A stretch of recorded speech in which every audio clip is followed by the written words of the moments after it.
नमस्कार मित्रों, YouTube के कथा कथन चैनल पर आकर आप हिंदी की सरस कहानियों का आनंद लेते हैं। आज जो कहानी आप सुनेंगे उसका शीर्षक है सामने वाले फ्लैट में और लेखिका हैं लोकप्रिय कथाकार एवं शिक्षाविद मीनू त्रिपाठी जी। कहानी एक मध्यम वयस्क दंपत्ति शेखर और अमिता के इर्द गिर्द घूमती है, जो अपने बेटे के बड़े होने के बाद अकेलापन महसूस कर रहे हैं। तो चलिए सुनिए कहानी मेरी जुबानी। मैं हूँ सीमा सिंह। रसोई में आज अलग ही चहल पहल और रौनक थी। पुदीना, धनिया, नींबू, मिर्ची, टमाटर सब स्लैब पर सजे थे। गोभी और आलू के बीच निश्चय होना था कि पराठे गोभी के बनेंगे या आलू के। हालांकि अमिता जानती थी कि आलू के पराठों की महक और स्वाद गोभी, मूली, मेथी सब पर भारी है। तो इस पर शेखर का झुकाव भी आलू के पराठों की ओर ही था। इसलिए उसने कुकर में आलू उबलने को रख दिए और आटा गूंथने का काम शुरू कर दिया। मक्खन होगा क्या? अखबार पढ़ते समय शेखर ने पूछा जरूर, पर जवाब कुकर की सीटी ने दबा दिया। शेखर ने अंदाज़ा लगा लिया कि अमिता ने क्या कहा होगा। मक्खन कहाँ से होगा? मक्खन तो जब बेटा सनी आता है तभी मंगवाया जाता है। न वो खाते हैं न अमिता खाने देती है। पिछली बार डॉक्टर से फुल चेकअप करवाया था तो कोलेस्ट्रॉल बढ़ा निकला। जाने क्यों बढ़ जाता है? बुढ़ापे में दलिया और सादी दाल सब्जी भी शरीर में जाकर हेठी दिखाने लगे तो कोई क्या ही करे। पराठे खाए मुद्दत हो गई। तली भुनी चीज़ों के स्वाद जाने कब से बिसरा गए हैं। हाँ, सनी जब घर आता है तब जरूर उसके बहाने कुछ प्रतिबंधित तेल मसाले वाले व्यंजन चखने को मिल जाते हैं। हालांकि अधिकतर पकवान तो चुपचाप उसके कमरे में ही ये कहकर पहुंचा दिए जाते हैं कि उसी के लिए बनाया है। हम कहाँ खाएंगे ये सब, न पचेगा न रुचेगा। वो पत्नी से कहना चाहते हैं, रुचेगा क्यों नहीं रुचेगा, तुम दर्शन तो करवाओ, पर चुप रह जाते हैं। अमिता को उनका कहा कहीं खल गया तो पुरानी मेडिकल रिपोर्ट उठाकर सामने रख देगी, 100 उल्हाने देगी। योगा, वॉक जैसी अच्छी आदतों को दिनचर्या में शुमार न करने पर ताने मारेगी सो अलग। सबसे बड़ा खामियाजा तो सनी के जाने के बाद भुगतना होगा। दलिया, फल, चम्मच भर तेल में बनी बेस्वाद सब्जी, सलाद के साथ मोटे अनाज की रूखी सूखी रोटी लंबे समय तक थाली में दिखेगी। इस भय से वो नाक और आंख दोनों पर कंट्रोल कर लेते हैं। लगभग रोज़ ही डाइनिंग टेबल में दाल देखकर अम्मा के छौंके की याद आती है। कड़छी भर देसी घी में लहसुन, मिर्ची और जीरे का क्या बढ़िया छौंक लगाया जाता था। तेल मसाले में भुनी स्वादिष्ट तरकारी की याद वो मन ही मन कर लेते हैं।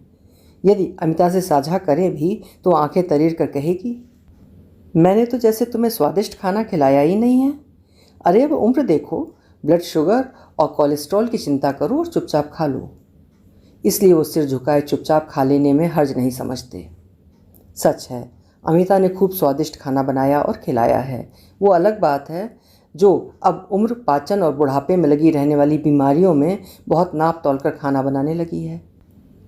वो तो आज भला हो उनका, दरवाजे से निकलते निकलते शेखर की नज़र सामने वाले फ्लैट के बंद दरवाजे पर पड़ी और होंठों पर मुस्कान आ गई। लिफ्ट आ गई तो सोच विचार बाहर झटक कर वो लिफ्ट में प्रवेश कर गए। दही मक्खन लेकर आए तो देखा अमिता मुस्तैदी से पराठे बनाने की तैयारी में लगी थी। मिक्सी के जार की घुर घुर से अंदाज़ा लगाया चटनी पिस गई। अचार की बरनियों से आई सौंधी महक से लगा तैयारी पूरी है। कुछ मदद करवाऊँ क्या? शेखर ने पूछा तो अमिता ने कहा, उन्हें बुला लाओ। उन्हें मतलब सामने वाले फ्लैट में रहने वाले वो 2 लड़के जो आज के मेहमान हैं। सिर हिलाकर वो उठने को हुए कि तभी, ना रहने दो, तुम कटलरी निकाल दो, मैं बुला लाती हूँ। तुम्हें देखकर कहीं संकोच में ना आ जाएं। और हाँ, परसों की कोई बात ना छेड़ना, सहज रहना। निर्देश देती वो बाहर आई और सामने वाले फ्लैट की ओर चली गई। डोरबेल बजाने पर दरवाज़ा खुला। फ्रेंच कट दाढ़ी वाला लड़का निकला। अमिता को देख उसके चेहरे पर स्वाभाविक संकोच भरी मुस्कान आई। अमिता ने कुछ कहा और उसने सिर हिलाते हुए जवाब दिया, जिसे सुन वो संतुष्ट भाव से घर आ गई। शेखर ने प्रश्नवाचक नज़रों से देखा तो वो प्रफुल्लित हो बोली, आ रहे हैं, तैयार ही बैठे थे। 2-4 पराठे सेकने तक उनसे बतियाते रहना, फिर डाइनिंग टेबल पर बुलाना। और हाँ, तुम अपने पराठों पर मक्खन बहुत कम लगाना, दही लेना, और हाँ, ज़्यादा मत खाना कि उनके सामने मुझे टोकना पड़े। अमिता और भी पाबंदियाँ लगाती पर तभी डोरबेल बज गई। आओ आओ अंकल से बातें करो, मैं तब तक। मैं कुछ हेल्प कराऊं आंटी? रसोई की ओर जाती अमिता से संकोच भरे स्वर में चश्मे वाले लड़के ने मदद की पेशकश की तो अरे नहीं, अंकल से बातें करो, सब हो गया है। उसने मुस्कुराकर उन्हें सहज किया। फिर कुछ ही देर में पराठों की महक के साथ उनकी बातें, जो अमूमन पराठों की ही थीं, गमकने लगीं। पराठे हमारे घर का नाश्ता नहीं बल्कि जिया हुआ लम्हा हुआ करता था। हम जब बच्चे थे तब से संडे को पराठा बनते देख ही रहे हैं। ये रवायत बनी ही रही, कम से कम तब तक तो जब सनी घर पर था। संडे और पराठों का मेल तो बारिश और इंद्रधनुष सा है। आहा, उन दिनों कभी मेथी तो कभी गोभी और आलू के तो बना ही करते थे। सनी सब्जी नहीं खाता था तो उसका तोड़ पराठों में भर कर निकाला अमिता ने। पराठों की तो बात ही अलग है। पराठे सिर्फ पराठे नहीं हुआ करते थे, वो एक माहौल होता था छुट्टी का। जमकर उन पर मक्खन लगाते थे। शेखर पराठों पर धारा प्रवाह बोल रहे थे और वो गर्दन हिलाकर उनकी बातों का अनुमोदन भर कर रहे थे। अमिता समझती है शेखर का उत्साह, पर वो लड़के थोड़ा असहज ही थे। वो समझ रही थी उनकी असहजता और उसका कारण भी, जो वो खुद ही थी। कल तक उन लड़कों के प्रति उसका दूसरा नज़रिया था और आज दूसरा। उन लड़कों के बारे में जो सोचा उसका पछतावा मन को कचोट रहा था। सच कहा जाए तो तवे से वो पराठे नहीं, सिर की ग्लानि का बोझ उतार रही थी। गर्म तवे पर पराठा डालकर गैस मध्यम करके उसने उसके चारों ओर बड़ी उदारता से देसी घी डाला।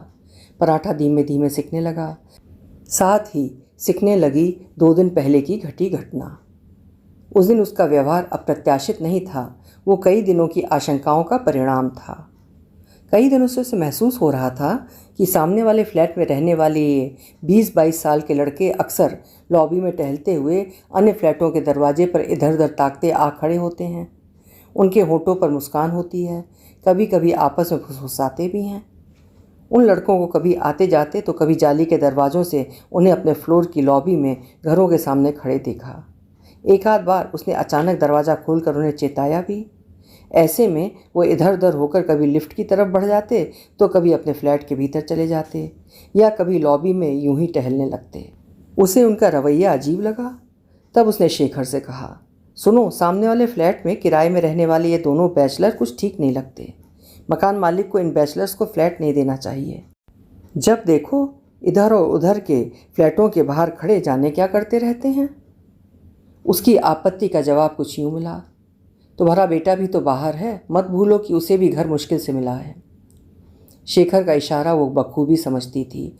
वाकई बड़ी मुश्किल से उसके बेटे को वहाँ घर मिला। सब परिवार वाले को ही घर देना चाहते हैं। बैचलर सुनते ही लोगों के मुंह बन जाते। शंका आशंका होना जायज़ भी है। इनके मन की था भला कौन ले सकता है।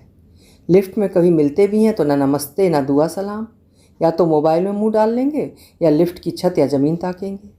आंखों में आंख मिले ऐसी हर कोशिश से बचते हैं। ऐसे में कोई कैसे जानेगा कौन कैसा है। कुछ एक ही उसके सनी जैसे होंगे, बाकी सब इन जैसे।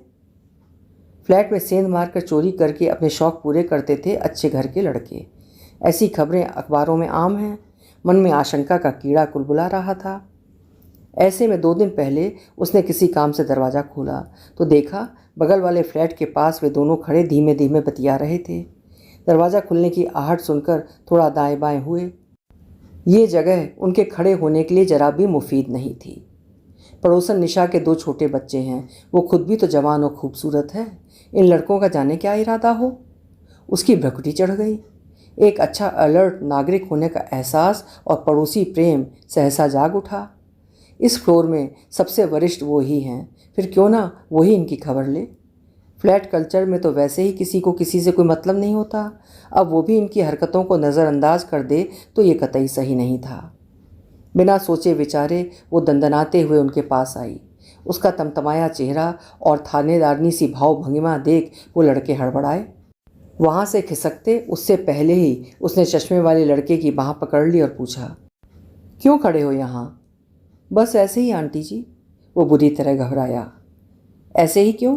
मैंने देखा है तुम लोग अक्सर किसी न किसी घर के सामने इस समय खड़े हो जाते हो। क्या टोह लेते हो? उसकी आवाज़ ऊंची हुई तो उन दोनों के चेहरों का रंग उड़ गया। अरे क्या कह रही हैं आंटी, ऐसा कुछ नहीं, हम तो बस ऐसे ही टहल रहे थे। गिरफ्त से बचा वो दूसरा फ्रेंच कट दाढ़ी वाला लड़का बोला। झूठ मत बोलो, मैं अक्सर देखती हूँ तुम लोग शाम के समय कभी इस घर के सामने तो कभी उस घर के सामने खड़े हो जाते हो। आप गलत सोच रही हैं आंटी, हम ऐसे वैसे लड़के नहीं हैं। अब तक उस चश्मे वाले लड़के ने उसकी पकड़ से झटके से खुद को छुड़ाते हुए कुछ गुस्से से कहा तो कुछ छिटकी जरूर वो, पर कदम पीछे नहीं हटाए। मैं टावर गार्ड को बताती हूँ, यह भी लोगों को पता चलना चाहिए कि बैचलर्स करते क्या हैं। क्या करते हैं हम, हमें भी तो पता चले आंटी।